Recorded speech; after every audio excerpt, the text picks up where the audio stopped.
E no vídeo de hoje eu vou falar como o filme As Peripécias do Ratinho Detetive praticamente salvou a Disney da falência e começou a era da renascença da Disney.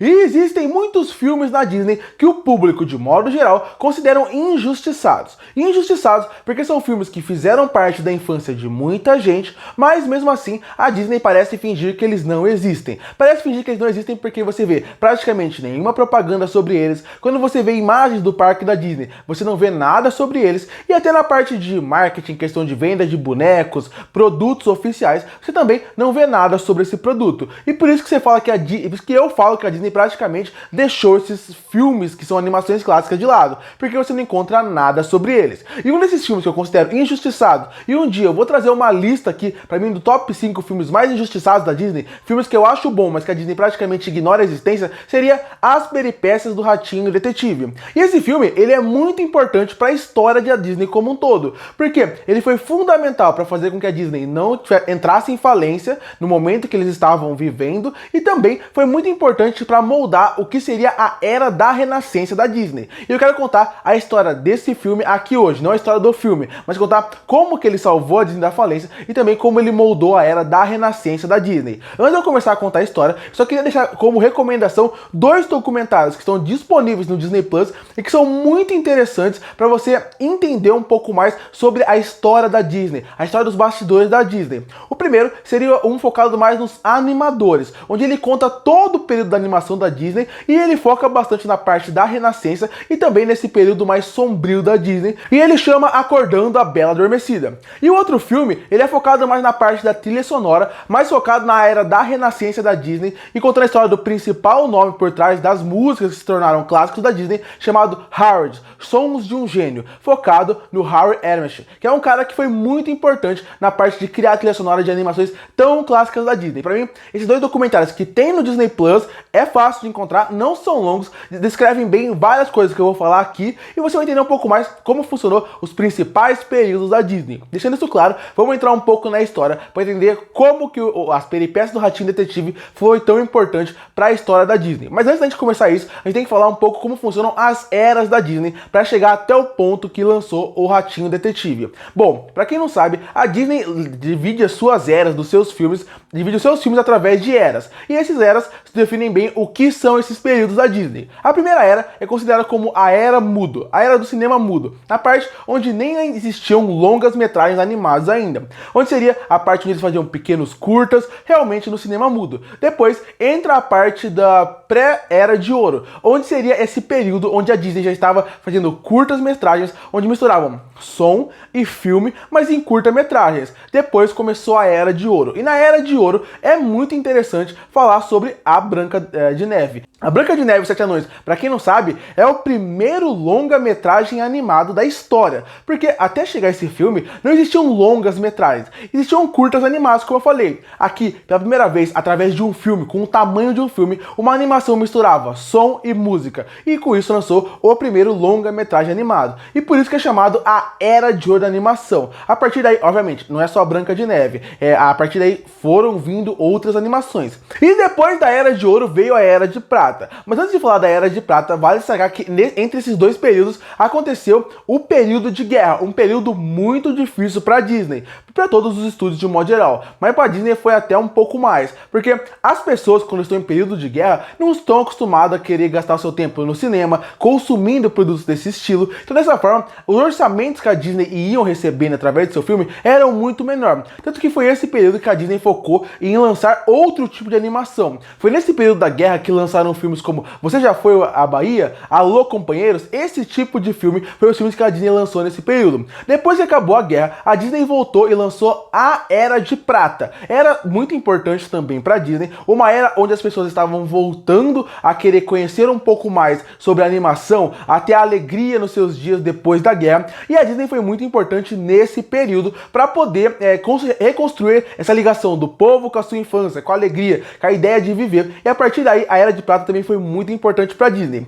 E nesse período da Era de Prata também foi importante porque foi nesse período que a Disney, o Walt Disney, lançou o parque da Disney. O primeiro parque nasceu a partir daí. O problema é, depois que no final da Era de Prata, tiveram mais dois problemas que acabaram fazendo com que a Disney mais uma vez entrasse num grande período de crise, que seria, primeiro, a Guerra do Vietnã, e segundo, e um problema até maior para eles, que seria a morte do Walt Disney. O Walt Disney já estava muito focado no seu parque e tentar pensar em outros produtos, outras coisas para expandir a Disney. Mas ele sempre foi alguém que se importou muito com a animação, com seus animadores e com o universo da animação de modo geral. Quando ele morreu, a Disney ficou um pouco órfã desse lado, porque ele já tinha o problema da guerra, a crise estava chegando e ainda por cima você tinha o problema de não ter essa mente criativa por trás de tudo. E aí que a gente entra na Era de Bronze, ou também como é conhecida, a Era das Trevas da Disney. Porque essa era foi tão ruim em questão de dinheiro, em questão de como os filmes recebiam, em questão de bilheteria, que esse filme foi considerado pior do que o período que estava na guerra. Porque realmente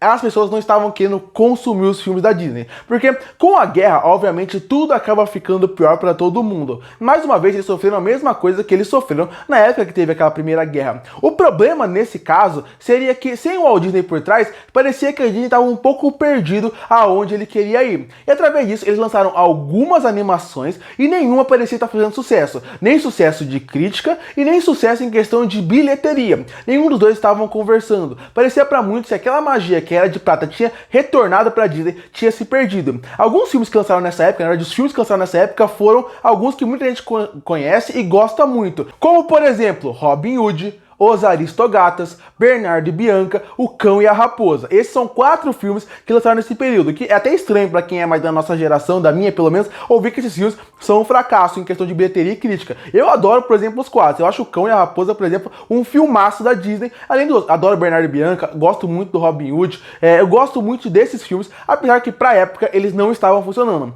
Mas depois desses 4, tiveram mais 2 filmes para fechar essa era. E o penúltimo filme dessa era, aí sim foi o grande problema, que aí sim quase levou a Disney pro buraco.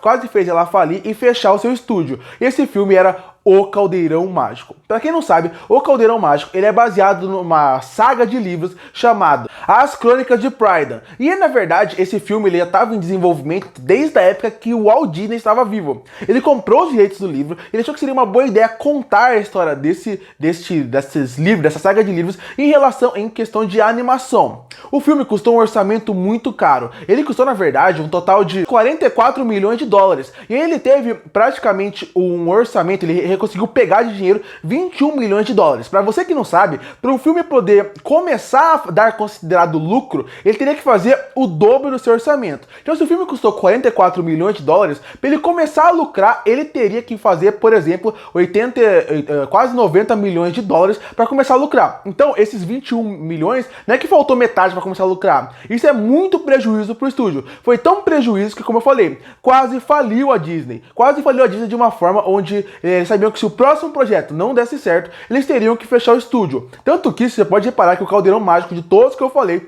é um filme que a Disney praticamente não menciona, praticamente não fala sobre ele, é um filme que você não vê praticamente nenhum conteúdo sobre ele, exatamente porque ele foi um filme que deu um prejuízo e uma dor de cabeça gigantesco para quem estava no estúdio naquela época. Inclusive, vale destacar também que em várias entrevistas você vê que quando eles mencionam o Caldeirão Mágico, eles mencionam que a bagunça que foi a produção para fazer isso. Como o filme não parecia que não estava finalizado, como ele foi mudado no meio, e tudo isso acabou atrapalhando muito. Mas o que eu acho que realmente atrapalhou mesmo o Caldeirão Mágico foi que, na época que eles estavam fazendo esse tipo de filme, você pode perceber que a animação da Disney era diferente do que era feito antes. Parecia que era algo mais sério, mais sisudo. E isso envolve bastante o orçamento que eles tinham por causa da guerra. Na época da guerra, eles mudaram a forma de usar sua animação, o estilo, para ser algo mais, uma nova tecnologia que seria usada de uma forma mais rápida e mais barata. Essa tecnologia usava com que a animação ficasse mais escura. Então você pode perceber que Robin Hood, Bernardo e Bianca, O Cão e a Raposa e também O Caldeirão Mágico tem uma textura muito mais escura. E o Caldeirão Mágico já é uma coisa, um mundo mais de fantasia. Dessa forma, a forma mais escura, mais sombria que tem o filme do Caldeirão Mágico acabou afastando as crianças e os pais de levar no cinema. Tudo isso misturado com uma produção muito problemática fez com que Caldeirão Mágico fosse esse fracasso que ele é. é. Apesar de achar que é um filme que ele tinha potencial para ter até sequência, porque era um universo interessante, mas como ele foi feito, não estava dando certo. E aí, depois disso, a Disney percebeu que ou eles acertavam o próximo projeto que eles iriam lançar, ou eles iriam praticamente falir o estúdio. E eles pensaram, a gente tem que voltar para nossa era de ouro, a gente tem que voltar no momento onde a Disney mais fez sucesso, porque nesse momento da era de prata, se você reparar esses filmes, eles eram filmes mais originais, só que com uma temática diferente do que a Disney tinha feito antes. Então eles pensaram, a gente precisa fazer filmes que voltem com essa ideia de fantasia, essa ideia do conto de fadas, que fazia com que encantasse as crianças. E a partir daí, eles criaram o filme As Peripécias do Ratinho Detetive. E aí que a gente chega na temática desse filme. Porque por dois motivos. Primeiro, que eles pensaram que foi um momento onde foi o ponto de virada para Disney. Como eu falei, eles queriam algo mais de um conto de fadas, algo que realmente retornasse a alma que a Disney trouxe um dia. As Peripécias do Ratinho Detetive, quando eles pensaram o que seria esse filme, eles pensaram em 3 pontos para esse projeto dar certo. E esses pontos seriam, e primeiramente, uma história marcante, uma história que focasse